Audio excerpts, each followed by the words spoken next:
beautiful weekend, and we need to talk with the lovely and talented Michele Cummins, because after all, this is the Cummins Real Estate Group show. Good morning, Michele. Good morning, Curtis. Wow, lovely. And did you say talented? I did.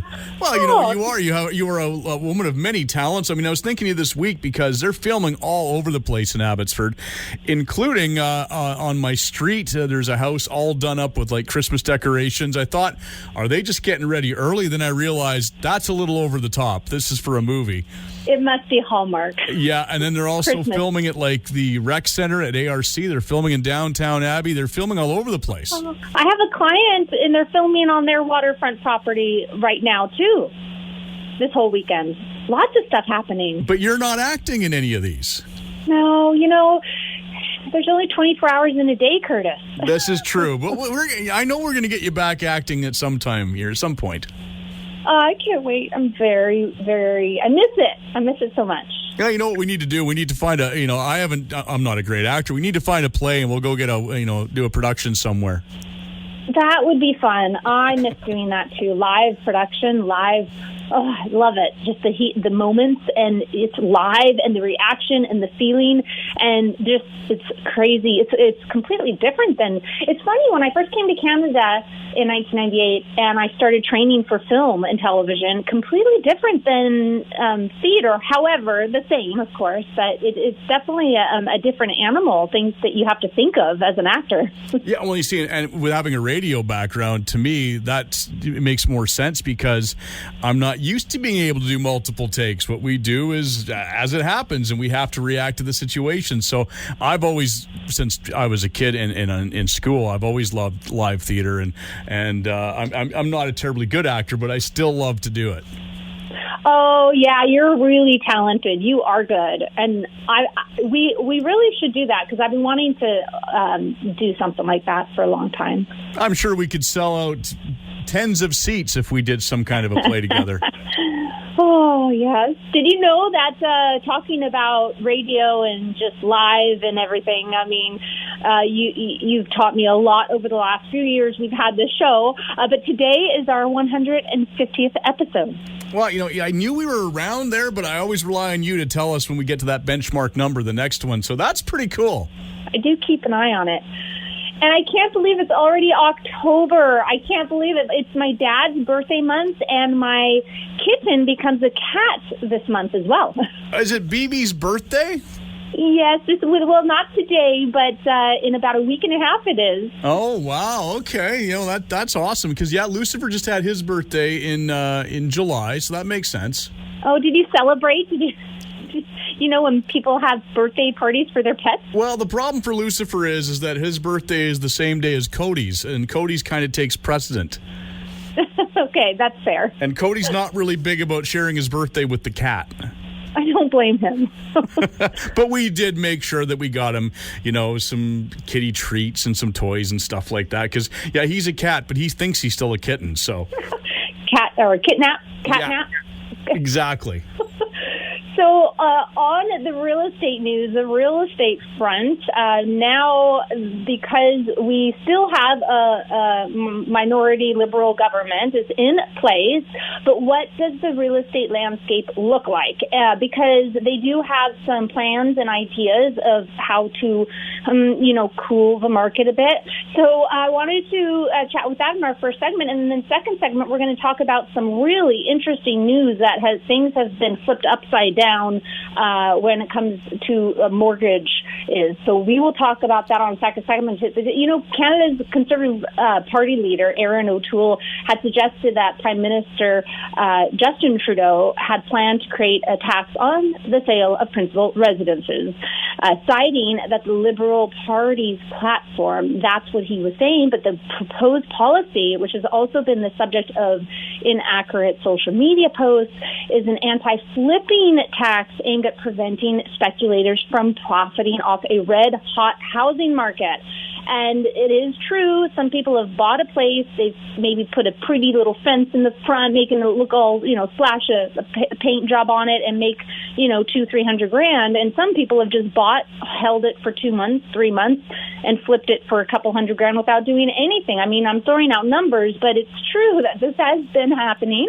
Well, it has been, because I remember when we'd been in our house for a couple months, and you made that joke to me on the air. She said, "How would you like to make a couple $100,000?" And I went, "How?" And she goes, "We'll sell your house." I went, "I'm not interested in moving yet." Yeah, exactly. But that's how much the market had changed in just a couple months, even here in Abbotsford. So true. And all over, like Facebook and everywhere, Twitter, that there's been posts. And one post claimed, if you sell your principal residence, your home, today it is tax-free transaction, of course. That is about to end, it said.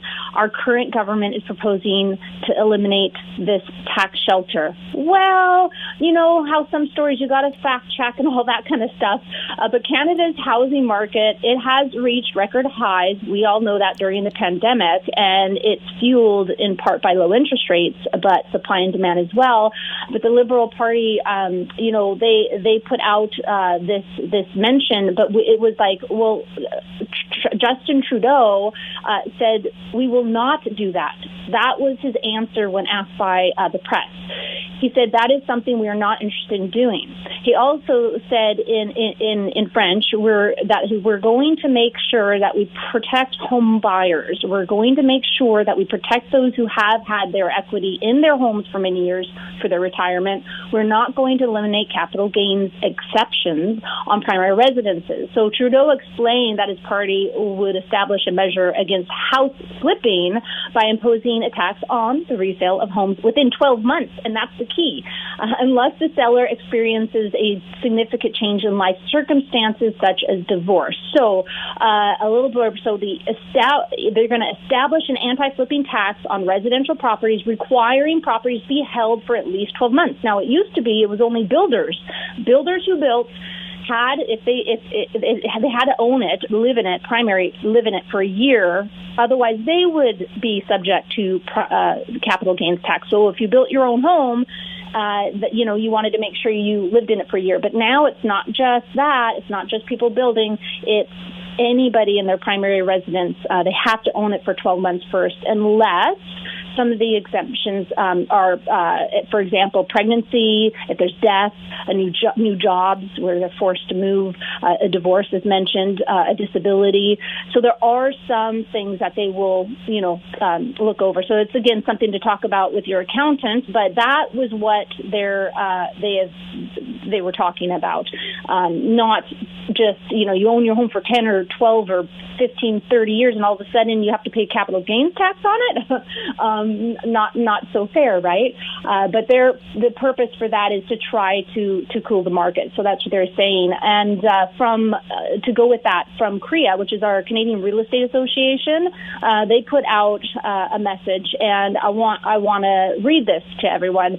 They say the dust is settled on an election that did little to change the parliamentary makeup in Ottawa, of course, as the federal Liberals again take their seats as a minority government. So one of the cornerstone campaign issues was the housing crisis. But it's not a new issue. Many have argued there was little improvement under the previous government and are skeptical it will be any different under the new one. According to the Canadian Real Estate Association, the average price of a home in this country has gone up more than 50% over the past 5 years, and it's not slowing. So they point out that new policies that promise to discourage rent-evictions and demo-evictions, plus details of what they call a boutique, so we're talking Trudeau here, calls a boutique rent-to-own program, as well as the 2-year moratorium on foreign ownership, first proposed by the Conservatives, and how the Liberals intend to discourage home buying solely as an investment. So that's, a whole nother thing there. But however, he also flags that what he sees as a fundamental problem. None of the parties said out loud that if they're going to restore housing affordability for all, they need home prices to pause so that earnings can catch up and keep pace. We're currently on an escalator of rising home prices that's going up really quickly. But unless we stall the escalator, the politicians aren't going to be able to run down fast enough to restore affordability. And this is a report from Korea. Also, a professor of the University of British Columbia, Mr. Kershaw, this was a quote from him. He's from the University of British Columbia School of Population and Public Health, so he knows what he's talking about. In the 1970s, it took a typical young person 5 years of full-time work to save up for 20% down payment on an average price home, according to his research. Now it would take that same person 28 years in the Metro Vancouver area. And the key of affordability right now, what everyone has really gathered, and I've heard from many different people, it's the municipalities hold the key. So the overarching solution that's long been put forward and is being repeated more loudly by policy experts now is to saturate the market with more supply to try to catch the pace of demand and moderate prices. It makes sense. It's all about supply and demand. There's so much red tape with the local municipalities, though, and, of course, staffing and all that you have to go through as a developer, as a builder, and it's just so much. It's too slow of a system. So housing affordability has been a challenging situation. We don't see any relief in sight under the current trajectory.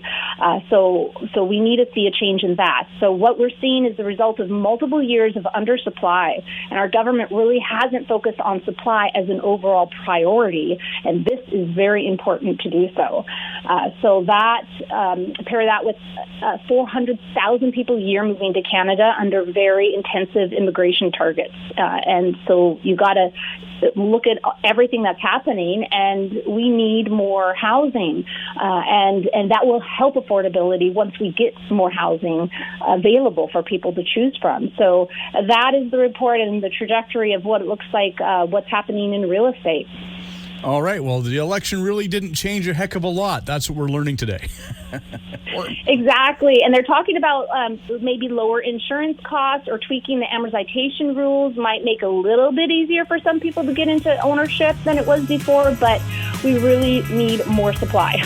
All right. Well, speaking of supply, we have to get to some words here from our sponsors. So we'll take a quick break. If people want more information about what you do as a realtor, where can they go? MichelleCummins.ca.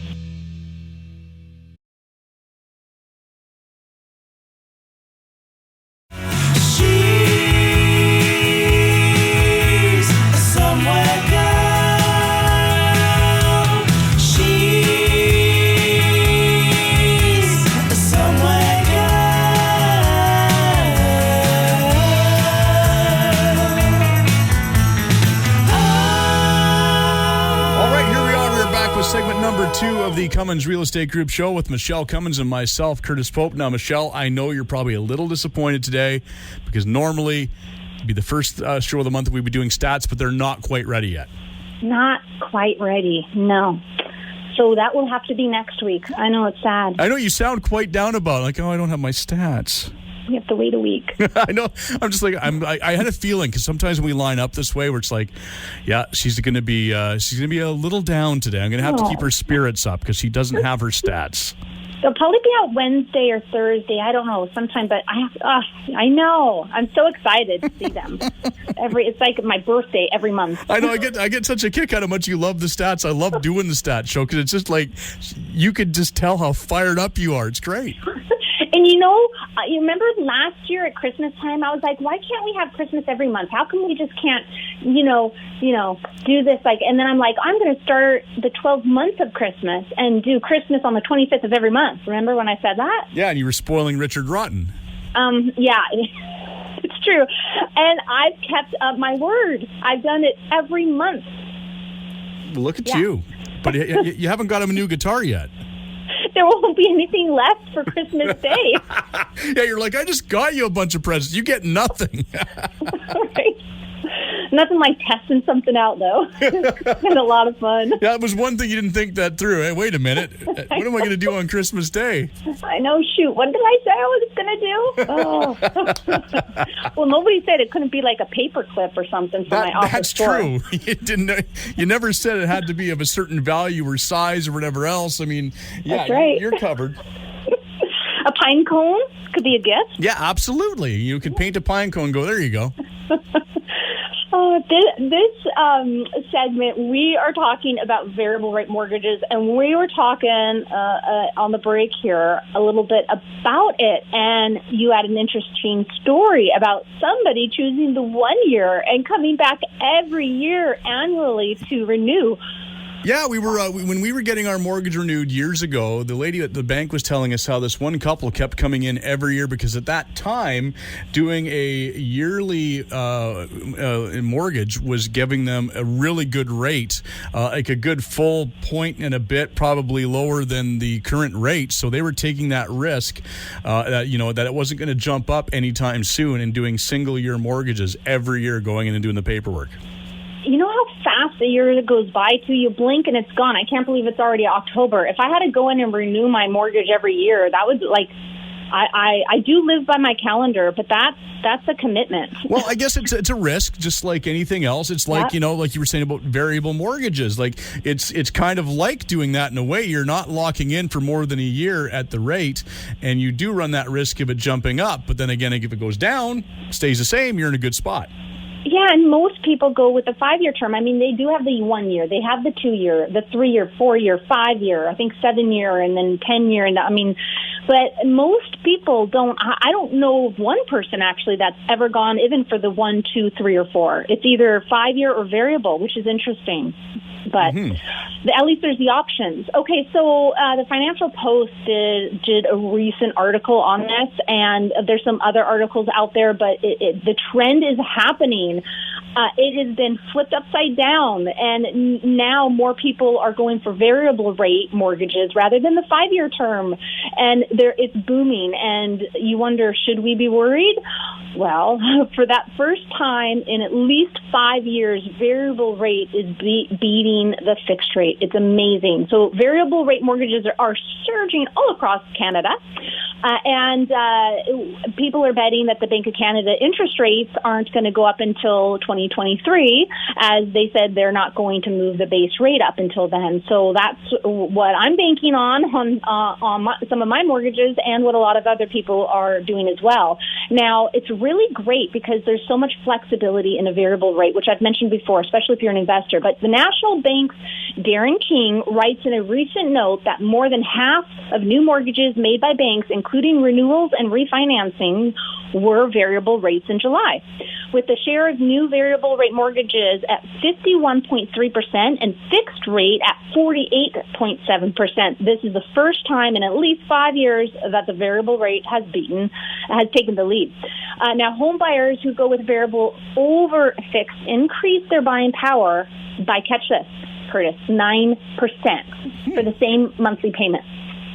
That's what he says. And that's a lot of savings. Like that makes you, especially in a seller's market where the rates are going up, any extra $100 a month you could put towards your mortgage, you try to. So it gives them a stronger buying power by 9%.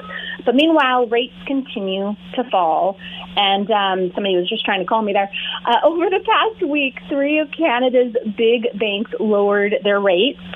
And last week, the week before this article was written, TD Bank cut its insured 5-year fixed rate term as well, and its uninsured 5-year fixed rate as well.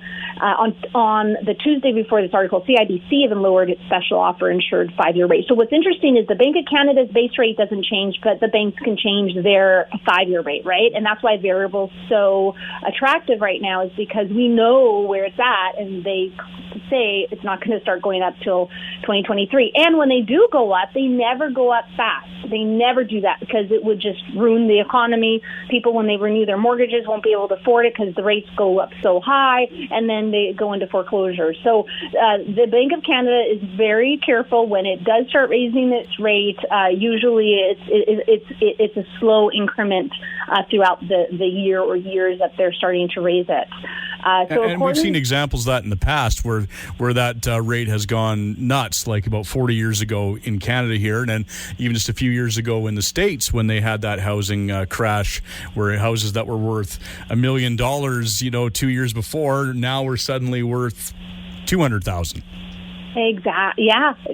And I mean, there's the stress test that they, still have out there, which hopefully definitely helps those that need insured mortgages to protect them from the rate hikes. But it makes a difference in the pocketbook for sure, and in the debt of Canadians, which, they've piled on more debt during the pandemic, is what mortgage debt, I should say specifically, it's been driven historically by low interest rates and the desire for more space, of course, and that's why you've seen there's been a lot of buyers, a lot of buying, getting mortgages, and so that's the case of what's happening. But in the second quarter of this year, Canadians took out 410,000 mortgages, the biggest quarterly jump on record, and up 60% from the same time last year, according to data from Equifax. So the size of mortgages is also increasing, reports the Financial Post.